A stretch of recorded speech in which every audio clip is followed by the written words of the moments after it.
The Secretary-General of the African National Congress, AC Magashule, in Lutuda House, is building up a head of steam, assisted by those cast adrift since the RNC's Nasrec conference.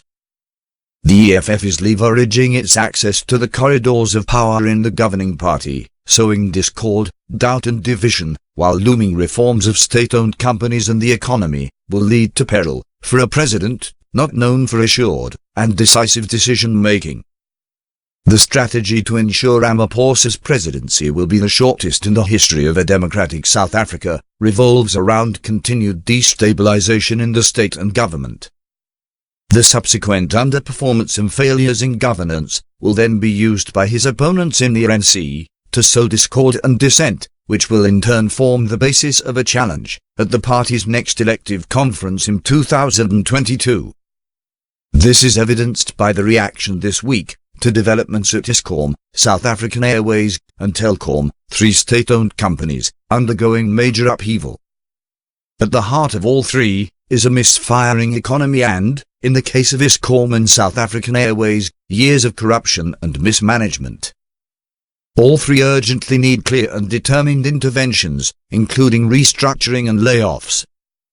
Telkom has already announced that it will proceed with the process of dismissals, with Communications Minister Stellenda Beni-Abrahams, a green and inexperienced cabinet minister of unknown loyalties, arranging a meeting with the Telkom board.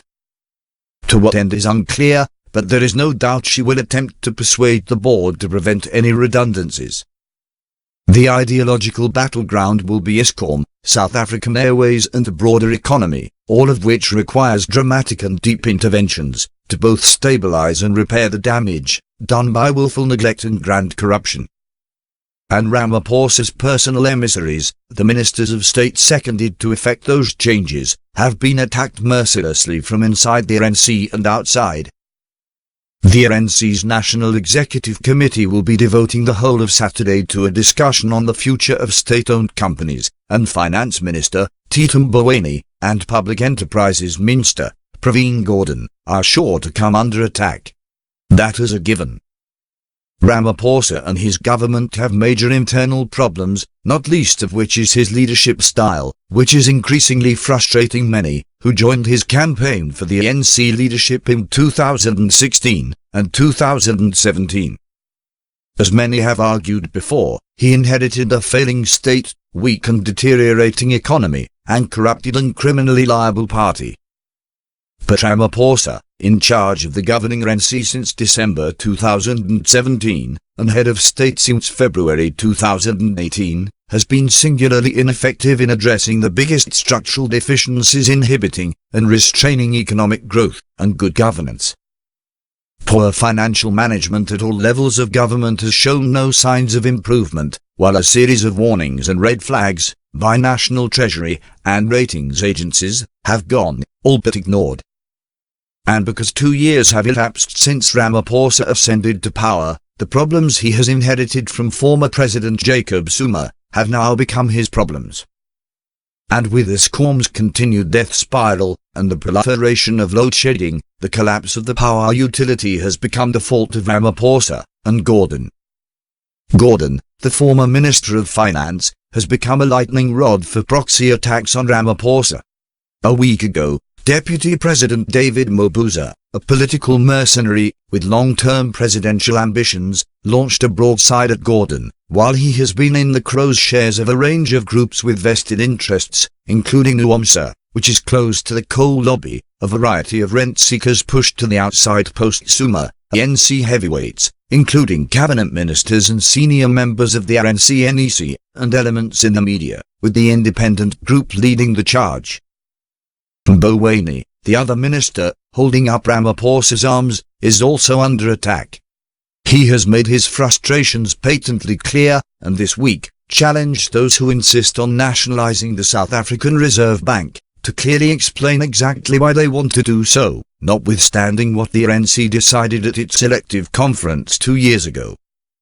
His challenge was met with a chorus of criticism, with the RNC issuing a statement, warning him and ministers are not freelancers. The net effect of the week's events is that both Gordhan and Mboweni, and seemingly Ramaphosa, have dug in their heels, and their detractors are going to struggle to prevent the reforms both ministers are mooting. South African Airways is about to be put on the chopping block, while Andre de Ruyter, the new group executive of Eskom, has already moved to stop at least one stupendously expensive tender being irregularly awarded. And Mboweni, while he still has the reins at Treasury, will clearly continue to try to force the limping ship of state in the right direction. Almost all the actions Ramaphosa, Gordhan and Mboweni want to take are contrary to ANC dogma and policy. The selling of state companies, privatization, downsizing of workforces, and the reduction in the public sector wage bill are all tantamount defiable offences. And that will be used against him when the party mid-term review conference, the National General Council, NGC, takes place in the winter. Magashule and his faction will try to pack the delegates with like-minded loyalists, and although they will not be able to remove Ramaphosa, they will point to the government's failings and his government's diversion from the Nasrec resolutions as evidence of a president gone rogue. Among veterans of the CR17 campaign, there is already talk of mounting a campaign to ensure victory at the party's next elective conference in 2022. There are genuine fears of a Ramaphosa camp being ill-prepared for the NGC and then being caught offside in 3 years' time. One veteran laid out a possible future if they do not act with conviction. A Magashule presidency, with a deputy, coming from the likes of Nomvula Mokonyane and Bathabile Dlamini. And Ramaphosa, a one-term president. Please check in the description box below for the links to the sources of this report. Thanks for watching.